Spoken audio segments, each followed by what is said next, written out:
Gang, what's up? Aaron here, Canadian Looney. So Mark Carney marched down to Washington the other day to get humiliated by Donald Trump in the White House.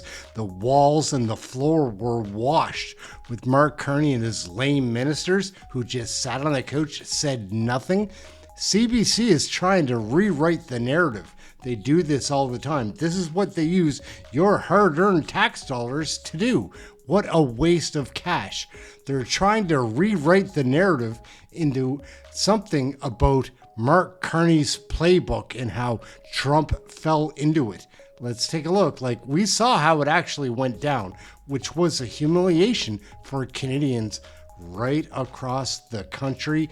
All these liberal voters that are still naive enough to think that Mark Carney and his green initiative are going to be what strengthens the Canadian economy.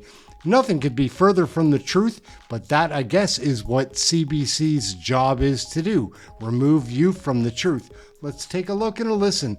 This one is humiliating. This is what they use your tax dollars to do. Rewrite narratives. Let's take a peek. Damn it, that's not news. Well, thank you very much, everybody. It's an honor to have the Prime Minister of Canada, Mark Carney, who I have made very popular. He's an extremely popular Prime Minister.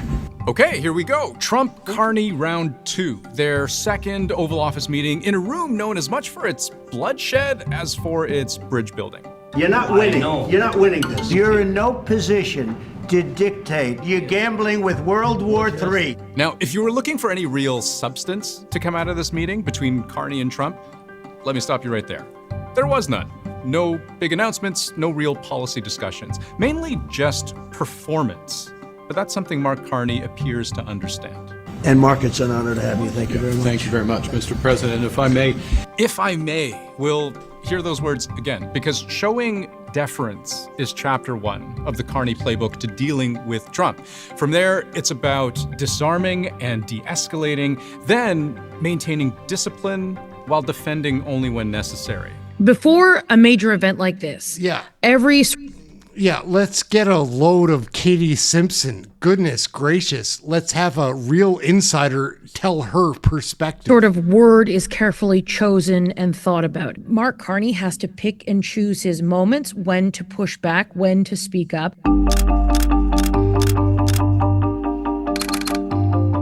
Thank you very much, Mr. President. If I may, you kindly hosted me and some of my colleagues a few months ago, and I said at the time, you are a transformative president. If you're going to speak to Donald Trump, world leaders have learned that it's helpful to do two things immediately. The first is to say thank you, ideally both to him personally, then to the room publicly. Thank you, Mr. President. Thank you. Thank you. No, thank you. I want to thank Mr. President for his hospitality. Thank you, Mr.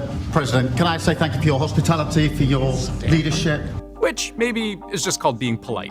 But then Mark Carney has a way of almost asking for permission. This, if I may, way of beginning a sentence.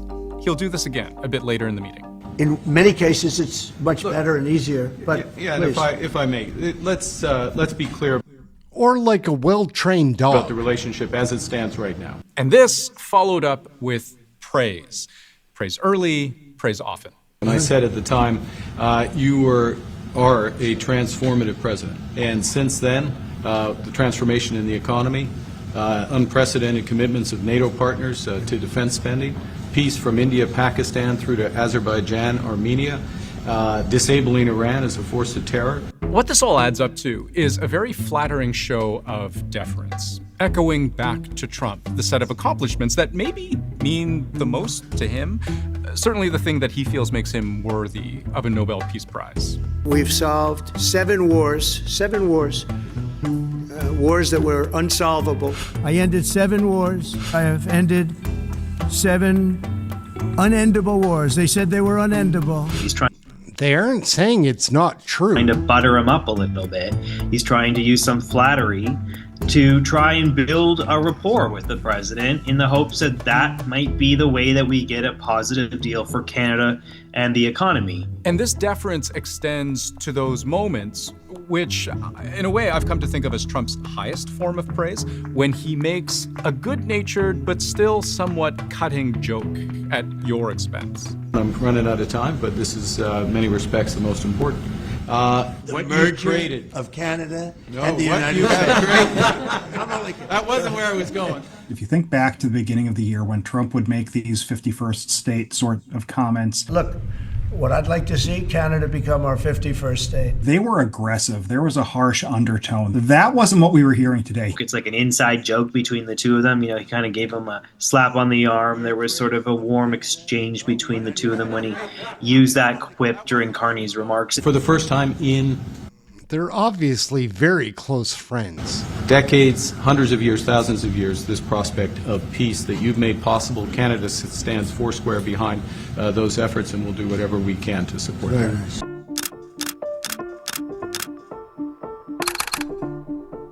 So back to this notion of Carney almost feeling like he ought to ask permission to speak. In the entire 30-plus minute news conference, Carney is only asked one direct question by a reporter. And even that was only because Trump made it so. A question for the president. And what came was a question worded to provoke. Mr. Carney, Mr. Prime Minister, I'd like to know how come the UK and the European Union have succeeded to sign deals and bring the tariffs down, and Canada still hasn't been able to do the same? And there are many ways to take that question, because imagine you're the Canadian Prime Minister and you're asked about your country's failure to bring tariffs down. You're probably at the same time wondering, why don't you ask the guy who brought them up in the first place? But Carney's answer is first to de-escalate, accentuate the positive. If I may, let's be clear about the relationship as it stands right now. We are the second largest trading partner of the United States. We do a lot of trade going across the border where we're cooperating, first thing. Secondly, and he goes on to make another point about how much Canada invests in the U.S. He sort of tried to answer without saying much of anything, without making any commitments or anything like that, without criticizing Trump or the U.S. position in these negotiations. What he was clearly doing in this meeting was trying to get on Trump's good side and stay there. But after de-escalation, Carney makes an attempt to disarm. Not the reporter, but Trump himself. thirdly, there are areas, as the president just said, where conflict, maybe not so much conflict, we compete. What he's referring to there is the precisely 6 times up until that moment that Trump framed the Canada-U.S. trade relationship as a conflict. We have some natural conflict, but we'll probably work that out. Natural conflict. We also have mutual love. We have a natural conflict. It's a natural business conflict. Nothing wrong with it. It's a very natural conflict. Americans don't want to buy cars that are made in Canada, you know. I mean, we have the same conflict. You win or you lose. And he sees Canada as a What was that, Katie Simpson? Like, when is the pizza coming? natural conflict, and that, you know, the American economy is in conflict with the Canadian economy because they want the same things, right? They want auto jobs, they want steel jobs, and Donald Trump campaigned on rebuilding these kinds of industries. Then Carney frames the relationship in a slightly different way, one that he surely understands Trump will relate to. Conflict, maybe not so much conflict, we compete. And you know how many times Trump uses the word conflict from that point on for the rest of the news conference? 0. Instead, leaning on this other, perhaps more intuitive language. And Canada is very competitive. I can tell you that. Canada is a very competitive country. Competitiveness. She's a very competitive person. Mark Carney did what Canada has been trying to do for so long, is offer a gentle course correction to try and maybe present the Canadian view that says, okay, maybe not conflict, but competition, and try to make the overall case that Canada is better and the United States is better when they work together. Come on. From this point on in the meeting, there's very little else Carney says at all. But I'll point out 2 more things. Something he did say and something he didn't. Well, we're going to have tariffs between Canada and, you know, they have them with us. I will say with our farmers, as you know, they went up to as much as 400%.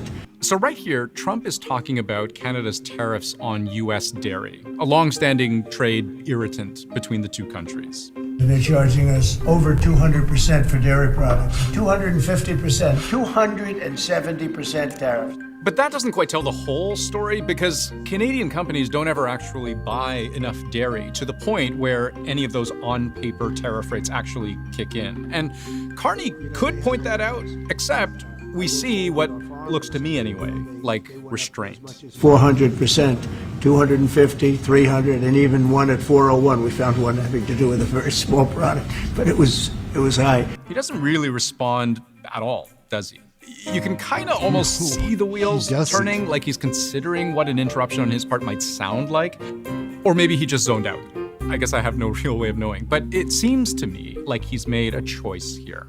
It's a delicate dance because Donald Trump is the host. Donald Trump is unpredictable, and you don't go into someone's home and start lecturing them. That's not going to get you very far with Donald Trump. I don't think that's going to get you very far with any world leader. And of course, Carney will have carefully considered what can happen absent this kind of discipline. What kind of diplomacy, JD, you are speaking about? What do you mean?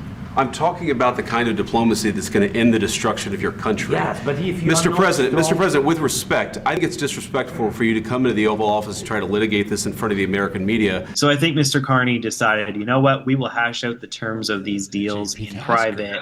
It's not in my best interest to go after the president with the cameras rolling. Effectively, there is a time and place for disagreement.